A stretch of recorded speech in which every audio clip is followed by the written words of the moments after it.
show you how I mix Sweet Pickins milk paint. Today I'm going to use flour sack, and I'm going to show you guys how I mix it. Now, if you have problems just watching the video and getting all the steps down, don't fear. If you have your bag of Sweet Pickins milk paint, it has just what the milk paint is, what it's all about, and then it has a direction, step by step, on how you should mix the milk paint. And the biggest thing to remember is that you do a ratio of 1 to 1. So like 1 part milk paint, 1 part water. So what I'm going to do is I'm going to crack this guy open, and I forgot my other jar, so I'll be right back. So I am back, and I got my big giant mason jar. This one's a little over 2 cups, and I'm going to use this guy right here. And the thing about mixing your bag of milk paint, this is like liquid gold. You don't want to just empty the whole paint bag into a container and then it go to waste, unless you know that you're doing a really big piece. But I mean, if you're doing a big piece, you're probably not going to sit there and do the whole thing at once. You might have to either walk away, or maybe it's like a 2-day project and you don't want to waste this this is powdered gold, but we're going to make it liquid gold in a minute. You don't want to waste it. So make sure that you do this in small amounts. On the back, it talks about equal parts of milk paint to water, and then it also says that once you mix it, you agitate or mix it by hand or by blender, or you can shake it up for 2 minutes to get all of the little, dry bits. I mean, they just basically dissolve in there. But let me open up this brand new bag. And what I like to do, my little tip from me to you, is I open my resealable bag right here where it says flour sack, so that I kind of know the color that I'm going to be working with later on, and I don't just rip the whole piece off, because when you put this away, look, you don't want to not be able to know which color you're working with. So I just open mine like this, and then just kind of bend that over for a little while. But it's got a resealable little, like the Ziploc bags have, right into the bag. So that's awesome. And I love that. But now I can see when I put this away that it is flour sack. It still says flour sack on there. I didn't just rip it open and go. I have a 1/2 cup measuring cup. Remember, like I said, we don't want to go overboard with our stuff. I'm going to do 1/2 of that. So basically it's 1/4 of a cup. I'm just going to put it in this jar just like that. And then I already preheated this water. It's supposed to be warm water, and it says so on the back of the directions. The reason that you want warm water versus cold tap water is because it helps to dissolve the milk paint better. I love just using warm water. It works so much better. The way that I'm going to agitate it is I'm going to use a fork, but you can use a little wooden, tongue depressor or something like that.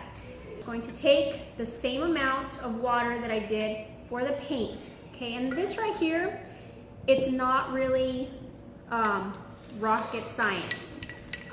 If you are mixing the paint and it comes out way too thin, you can add more milk paint, okay? Or if it's way too thick, then you can always add more water until you get the consistency that you desire. Let's see. You want to get it out of all the grooves and stuff too of a mason jar. Let me give you this tip too. I normally don't use mason jars, but this is what I had on hand today.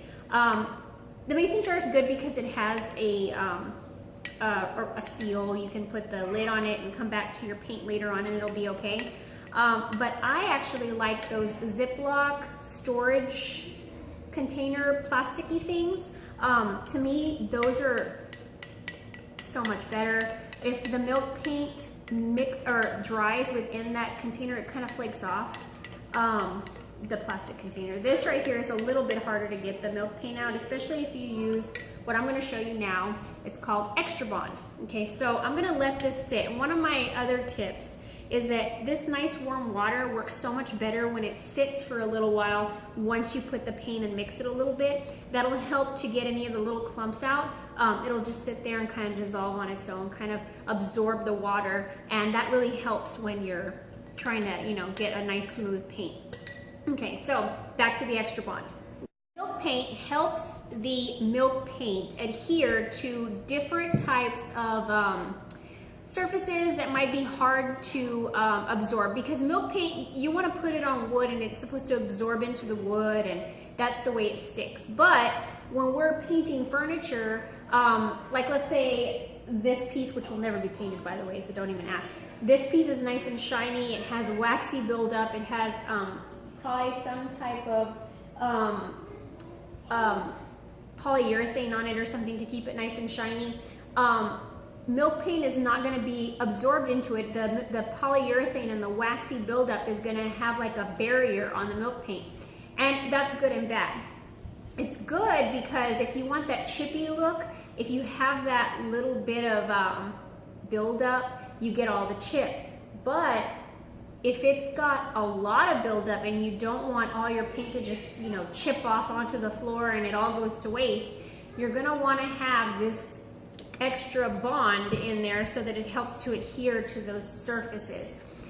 When you are painting also, it's a good idea to do a light sand to different types of material. What we're going to paint today in the next video is this piece of wood right here. It's just an old cabinet door, but I love it because it has all of these intricate designs, and it has this, I don't know, just all kinds of layers and cuts into the wood, and it's going to look really nice painted. I mean, it looks pretty now, but I think with a little bit of milk paint, it's really going to pop. Okay, so this is sat for a while. Let's go back to that extra bond. Now, the extra bond, it says that you want to only use, let's see, it says you clean your surface, you mix your milk paint, and then you add extra bond. Okay, that's a good thing to bring up. You don't put extra bond in here and then mix your paint into it. You have to mix your paint and add extra bond to it, or it won't mix properly. So make sure that you do milk paint first, extra bond second, okay? And let's see, what does it say? It says 2 parts paint to 1 part bond, okay? So half of what we did. So if we did a half a cup, this would be a 1/4 cup. I don't really measure this. I kind of know how much to use, and I only used a 1/4 cup. So of what do you call it? Milk, paint, and water. So I'll use 1/8 of this, and so I'm just going to eyeball it and just put that in there. I don't have a 1/8 measuring cup, so this is just the way it's going to be, y'all. If you want to measure, go ahead and measure.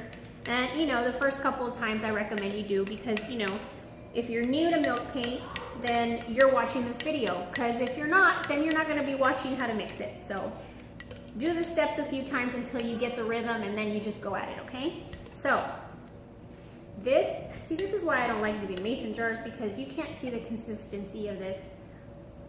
It's not super runny. Hello, can you see me? It's not super runny. It's, I don't know, like a melted milkshake, I guess is what you can say. Now that I have my milk paint all mixed up for you guys, now it's time to paint. So when I come back, I will have my piece prepped, or actually I'll walk you through the steps so that way you guys know what to do. And we'll paint our piece, and then we'll let it dry, and then in the next segment I will show you how I distress and how I wax it and seal it. So watch the next video. Let me know what you guys think about this video. I know it's very basic. Also I have a blog post from a ways back when I first used Sweet Pickins milk paint, and it has all the directions written down. So if that's something that you would rather look at, I have the link in the bottom of this video. So check that out. Like me on all the different social media sites, on Facebook, Instagram, Twitter, Snapchat, all those places. And if you all noticed, do you like my t-shirt? If you would like a t-shirt like this, you can order it from my Etsy shop. Now, when you go to Etsy and you search for me, it is my 3C, not my 3 C's, because I think somebody took it, or Etsy didn't like the name or something. Shame on them, right? Yeah, I couldn't use my 3 C's. So it's my 3C. But I'll put the link to the Etsy store at the bottom. I sell this shirt in different colors, in vintage blue, white, gray, and black. And then I also have some other My 3Cs designs as well. So please check that out. Let me know what you guys think about my t-shirt designs, and I will get back with you guys in the next video. Thanks, bye.